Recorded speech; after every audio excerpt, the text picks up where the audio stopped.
And next, I'd like to introduce Daniel Misleh. He's Executive Director of the Catholic Climate Covenant. Welcome, Daniel.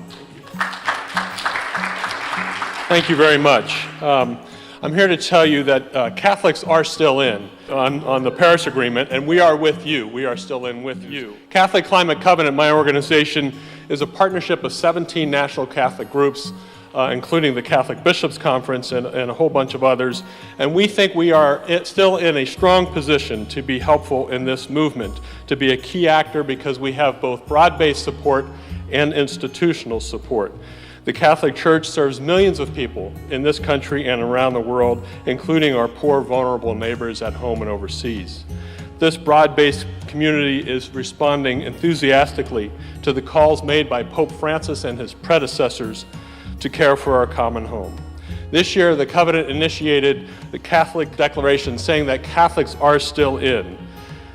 There are over 750 national or local and national Catholic institutions, from parishes and schools to religious orders and universities, hospitals, charities, NGOs, as well as dioceses that have signed the declaration.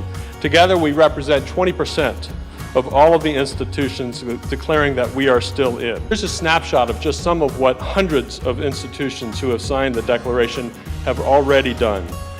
The Covenant, our own Catholic Energies program, has a pipeline of over $20 million in solar projects and $5 million in energy efficiency projects with Catholic facilities around the country, and this pipeline continues to grow.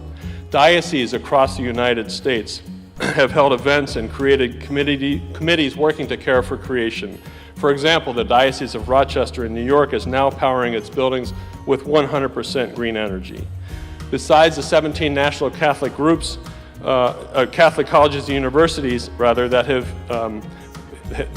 signed the American College and University President's Climate Commitment, Mercyhurst College in Pennsylvania and St. John's University in Minnesota have already reduced their carbon emissions by over 50%.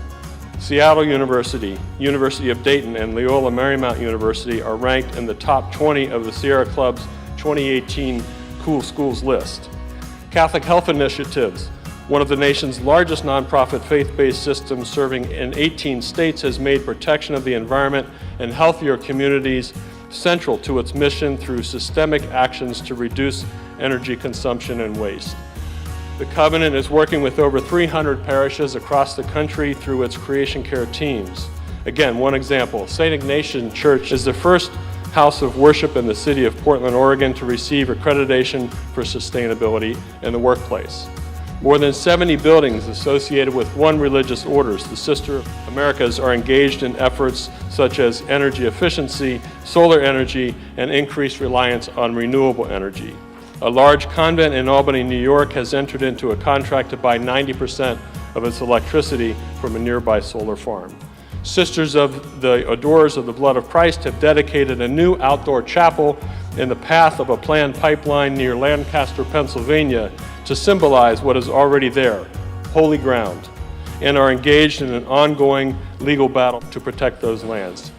Catholic investors are wanting to put their money to better use and created the Catholic Impact Investment Collaborative and are finding ways to care for the environment, reduce poverty, and deploy microfinancing to help indigenous people, small farmers, and others. Catholics are still in. We are still in with you to care for our common home, our children, our vulnerable neighbors, and our shared future. Thank you very much. Thank you so much, Daniel. Thank you so much.